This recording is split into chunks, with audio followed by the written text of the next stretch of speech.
my feeling just generally, and I don't know the specifics of the pleading to the judge that decided it or anything of the sort.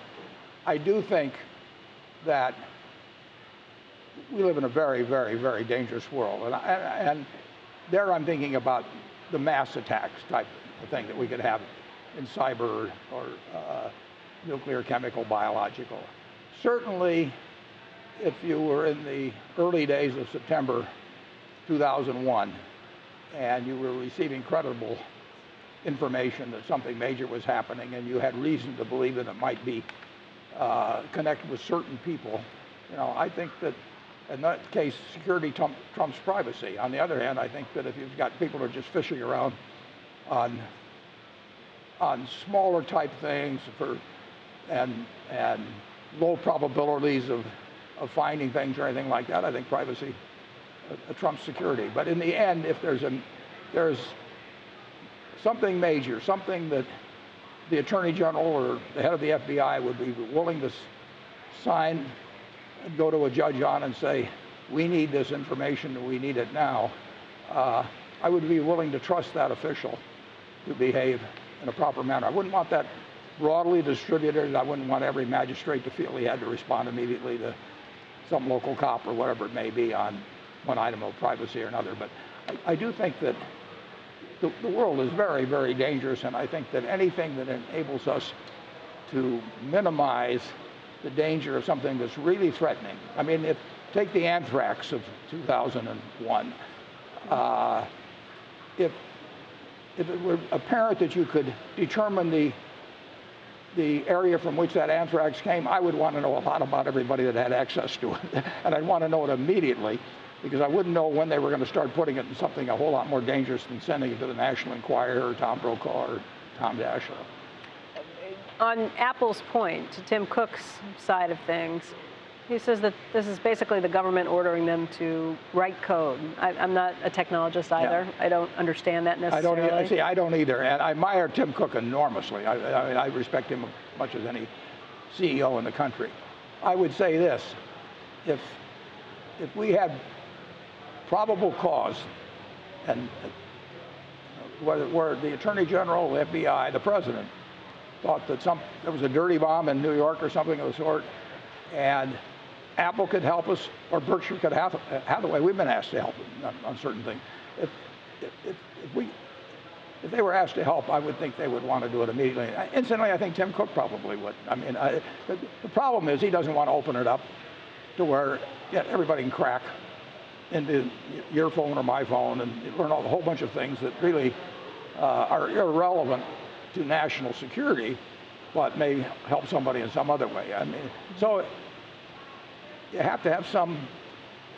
Privacy has its limits, and the national security has its limits in the other direction. You can't call everything national security. Andrew, you have a question on this too? Warren, I had a couple, but Warren just piqued my interest because you had mentioned that the government has asked Berkshire prior for certain information. What kind of information was that?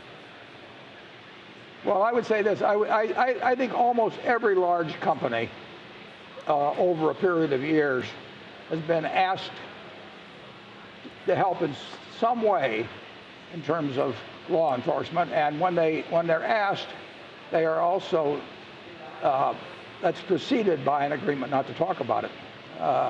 And I think that's quite proper. I mean, there are things, you could be privy, certain companies could be privy to something that would be useful. And, if there were a dirty bomb in New York or something that was scheduled to go off, you might be very interested in building maintenance firms or something of the sort. So, I know that many large companies have been asked it's not been willy-nilly. Nobody's doing it just to pry or anything like that. There's been a reason for it. And I think that almost any large company would cooperate. And I think, frankly, Apple would cooperate if it was a targeted sort of thing where they felt it was very important to national security. But I don't think they want to give away, they don't want to unlock millions of phones out there where people may just be prying them. Warren, I think one of the issues for Tim Cook in particular about the code is it would be the equivalent of the government asking you to manufacture a product, if you will, that you currently don't manufacture and a product that you don't want to manufacture. If the government came to you under those circumstances, how would you feel? Well, I would say if it was important enough to national security, we would try to cooperate. Okay. And I think 99% plus of the Fortune 500 would do the same thing. You'd have to be convinced it was terribly important and that you had some particular ability or expertise that really could make a difference. But if somebody came to me and said, you've got some power plants and you've got a lot of plutonium there, would you mind selling us some? The fellow looked like he came from North Korea. I think I'd be quite cooperative with the U.S. government. Right. And Warren, just to put one fine point on it, because I think this makes it slightly more complicated, and this is one of the reasons that Tim Cook feels the way he does, beyond genuinely feeling this way on the privacy count, which is the impact on his business, which is to say that unlike many other businesses, if the government came to you and again came to you privately, in this case it's now very public, the larger implication from a business standpoint is that if Apple were to give or be forced to give up this information, that it might make his business in places like China and elsewhere much more complicated, either because he's going to have to abide by their rules or they're going to tell him, you know what, you can't do business here. That's a complication, but I would say that I don't know Tim real well, but everything I know about him is he's as high-grade an individual as you can imagine. But the bank, as a matter of fact, I used to take out. My wife likes to use the cash. I used to take out $9,000 regularly, and the FBI came to see me. And they did. My bank gave them that information. I'm not mad at my bank about that. I mean, but they cooperate with the U.S. government, and it probably has to do with money laundering and a whole bunch of things.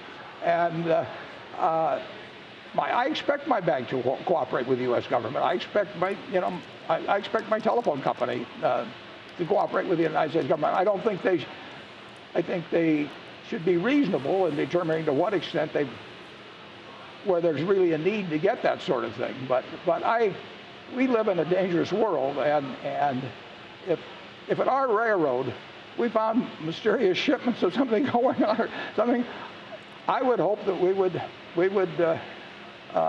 make sure that the proper people in government knew about it.